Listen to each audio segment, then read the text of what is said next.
Dobrodošli u emisiju 7+. Nakon što je Centralna izborna komisija Bosne i Hercegovine oduzela mandat predsjedniku Adresa Miloradu Dodiku, a u skladu sa presudom suda Bosne i Hercegovine, političke tenzije nikada nisu bile više. Kakvu to poruku šaljemo Evropi i svijetu? O tome razgovaram u narednim minutama sa našim gostom. Sa mnom u studiju uvaženi profesor David Pettigrew. Dobro večer i dobro nam došli. Good evening. Thank you for the opportunity. Naravno, drago mi je da ste tu, gospodine Pettigrew. Politička kriza u Bosni i Hercegovini ne jenjava. Posebice sada, nakon pravosnažne presude Miloradu Dodiku, čini se da se ta politička scena dodatno uzburkala. Politički teren na kojem vladaju blokade, odavno, dakle, vladaju blokade, nedostaje tih reformi. Kako vi ocjenjujete trenutnu sliku Bosne i Hercegovine, političku sliku koju šaljemo Evropi, ali i cijelom svijetu? I think that the current message that Bosnia is projecting to the EU and to the world is that the rule of law is functioning, because there was the final verdict in his case, and then the mechanism worked in the sense that the election commission then terminated his mandate, and so that would be the next step. So this is important, that the rule of law is functioning as it's meant to function, and that's an important message to send. Kažete, poslana je važna poruka. Moramo naglasiti da je pravosnažnom presudom Miloradu Dodiku da je presuđen na 1 godinu dana zatvora i na 6 godina zabrane političkog djelovanja. Je li ovo do sada najbolji dokaz da BiH pravosuđe položilo ispit? It's an important example because it's following the guidelines of the system in Bosnia. One reason that one could be dissatisfied is that that seemed that there should have been and could have been other things for which President Dodik could have been, or former President Dodik could have been indicted, including genocide denial and hate speech, or for other actions or things he said that would seek to undermine the sovereignty of Bosnia and Herzegovina. But I think it's still an important step in the right direction, a kind of modest victory for the rule of law. Milorad Dodik nije poštovao odluke bonske ovlasti visokog predstavnika u Bosni i Hercegovini Kristijana Šmita i zbog toga je presuđen na 6 godina zabrane političkog djelovanja. Da li se ovako šalje poruka i ostalima koji ili ne poštuju ili možda imaju u planu, dakle, da se suprotstave odlukama Kristijana Šmita, a šta ih zapravo očekuje? I think that this decision is more of a warning about the practical reality of the rule of law in Bosnia, and also about the sovereignty of the Bosnian state that the government and the law in Bosnia are willing to defend. Sve se glasnije priča o tome kako će, dakle, visoki predstavnik Kristijan Šmit biti bivši do kraja ove godine, a kako će OHR napustiti Bosnu i Hercegovinu i raditi, dakle, iz neke druge države u Europskoj uniji. Da li se tako šalje jedna poruka iz međunarodne zajednice da im više nismo u fokusu interesovanja? Well, I think that I haven't heard this news. You might have me at a disadvantage because I was traveling to Kozarac for the past couple of days, but I think it's been normal. It's been normal for high representatives to rotate out and have new representatives rotate in, and new high representatives over the years. So in and of itself, it wouldn't be an indicator of EU commitment or EU interest. But I do think that it's important for the office of the High Representative to make itself more visible in Bosnia, in making the kinds of decisions that would move Bosnia forward towards a just and democratic society, including transitional justice to guarantee the right to memorials, museums, education, to transform the culture and prevent a repetition of the atrocities. and also to implement constitutional reform. So these are steps the High Representative could take to sort of reassert itself, and this would be a very important legacy for the Office of the High Representative, to make these sort of structural reforms that can't happen because of the deadlock that's in place, because of the Dayton Constitution, or because of the House of Peoples, for example. So I think the office is still very relevant, whoever the person happens to be in that position.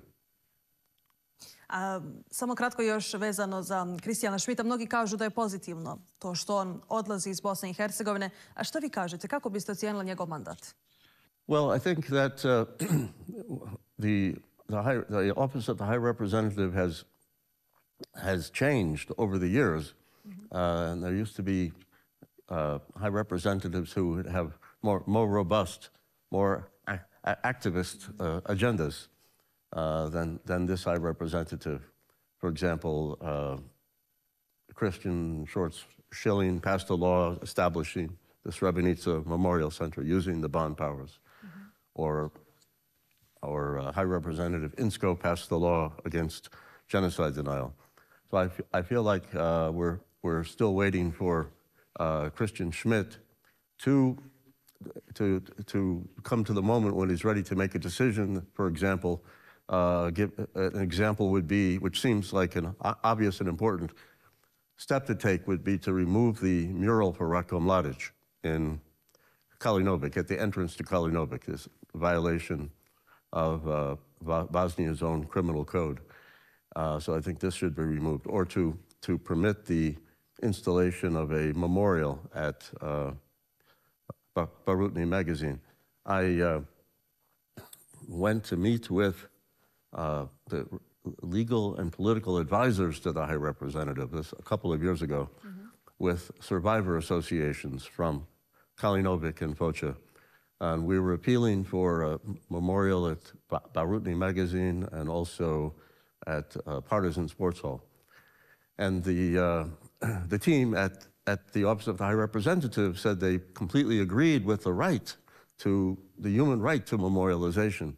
They said they just weren't yet prepared to use the bond powers, because what we were proposing was a comprehensive decision that would allow for implementation of memorials at virtually every atrocity site that could be documented. For example, at Pilita Cultural Center in Zvornik, where there's no memorial allowed, but there's a memorial for the Serb soldiers in front of the building, a massive memorial with the photographs of the soldiers. So this, we approached and explained the situation, and they said they weren't yet prepared, but that doesn't mean that they won't do it. That the High Representative would find the moment. Or if he left Bosnia for personal reasons or professional reasons, it doesn't mean that the next person wouldn't do it. But what I've been inspired by the dedication of the survivors, the patience, the perseverance. It's truly inspiring.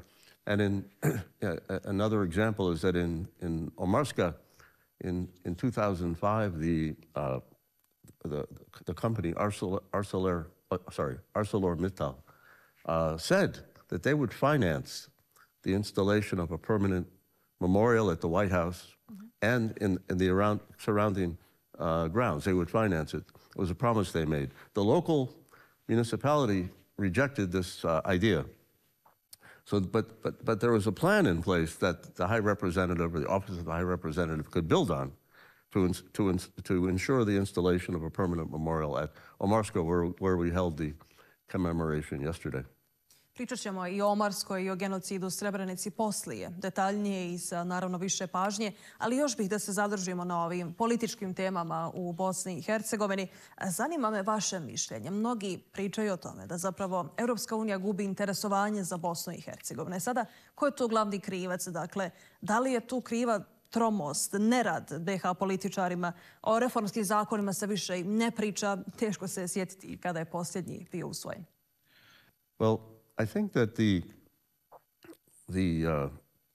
EU is still interested in Bosnia's membership And one thing today I read about a statement from the ambassador of the Russian Federation in Bosnia, where he condemned the decision against Milorad Dodik and condemned the election commission.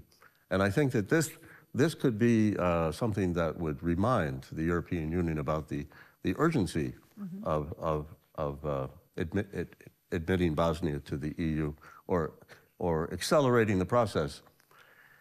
Because as President Basirovic said at the conference, the Dayton conference in Dayton, Ohio, that we don't want Bosnia to become a third front for the Russian Federation. They need to be a strong government with support from NATO and EU, and hasten Bosnia's membership in the EU. So, but I think the interest in Bosnia is strong. And when I was meeting in Stockholm with a Swedish foreign minister at a program where I was speaking, and they were very interested in the conference, and they were planning to come to the Srebrenica commemoration as well. So it's a sort of a personal anecdote about the commitment and interest in Bosnia and transitional justice that I heard from them. Moram vas pitati to, dakle pričamo o tom ruskom utjecaju u Bosni i Hercegovini. Sve se više naši političari bore za poziciju umjesto za reforme, za bolju evropsku Bosnu i Hercegovinu. Pa hoće li ikada na ovim tempom, dakle Bosna i Hercegovina, doći pod okrilje Evropske unije? Ili smo nekako sve dalje od toga? Well, we like to say that Bosnia is already the heart of Europe, and I think it's not just a platitude. I think that there needs to be some commitment to constitutional reform, in my opinion, that would move Bosnia in the direction of a civic state with Bosnian citizens as opposed to members of ethnic groups. And so I think that there's a strong sense that Bosnia is already part of Europe. And I believe there's a commitment from the European Union. But there's always hard work to do, and it's important to continue to raise awareness about Bosnia and the contributions it can make to the European Union. Pričali smo na početku razgovora o Miloradu Dodiku, sada pričamo o tom evropskom putu, ali može li Bosna i Hercegovina, pored svih tih secesionističkih retorika, dakle, pored prijetnjama referendumom, odcijepljenjem, napraviti bilo kakav iskorak prema boljoj evropskoj budućnosti? Well, I think that the rhetoric is something that is a sign of the fact that the international community and the European Union, the Office of the High Representative, have not recognized their responsibility fully to transitional justice initiatives. So it's important to have this kind of two-phased or two parallel tracks where the right to memorialization is guaranteed, that museums and educational programs are provided to really transform the culture and prevent a repetition of the atrocities, and at the same time to have a more robust program of prosecution. We were saying that while Milorad Dodik was convicted of this particular crime, there are other possibilities of prosecuting either Milorad Dodik or other politicians for hate speech or genocide denial. And when these things are applied in a comprehensive, in a comprehensive manner, I believe that the culture can be transformed. I think that the idea of transitional justice is one that is a very hopeful approach and policy, because it assumes that people, when they hear the truth, will learn from the truth and can change. Without making the truth public, without raising awareness, then there's no hope. And that's why I think we have to hope for education and trying to develop a culture of remembrance that will help change and transform the culture for the future. So for the time being, we continue to have denial and hate speech and threats against Bosnia or insults. That it was a recent example of a convicted war criminal who insulted and threatened Bosnian citizens, including Čamo Durakovic, and this is unacceptable. And so it would be important to see if this person would be indicted and prosecuted to the fullest extent of the law. Profesora Pettigrew, naši susjedi, dakle i Srbija i Hrvatska, često se miješaju unutrašnja pitanja Bosne i Hercegovine, posebice predsjednik Srbije Aleksandar Vučić. Dakle, i sada je osudio ovu pravosnažnu presudu Miloradu Dodiku, a znamo da i u svom dvorištu itekako ima problema. A kako komentarišete, dakle, takve poteze i šta mislite, je li to možda taktika prebacivanja svoje krize u dvorište Bosne i Hercegovine? A simple, direct answer is yes. That he's looking for diversions to divert from his own political crisis. A zbog čega to radi? Da li je u strahu da će njegov režim pasti? That's a good question to think. It would be hard to predict, but there's such a broad-based democratic opposition to his government that's opposing corruption. And people really want to change. It seems broad-based from students to other groups, looking for a change, a breath of fresh air. And the issue is that I can't predict is when it would be what we would call a tipping point. At what point would the situation lead to a graceful exit, or to an election that would change the future. But the movement is very strong. Profesor, nastavit ćemo razgovarati i o toj temi, ali i o brojnim drugima nakon kratke reklamne pauze. Odabirom ponuđenih opcija pogledajte nastavak ove priče ili odaberite novi video.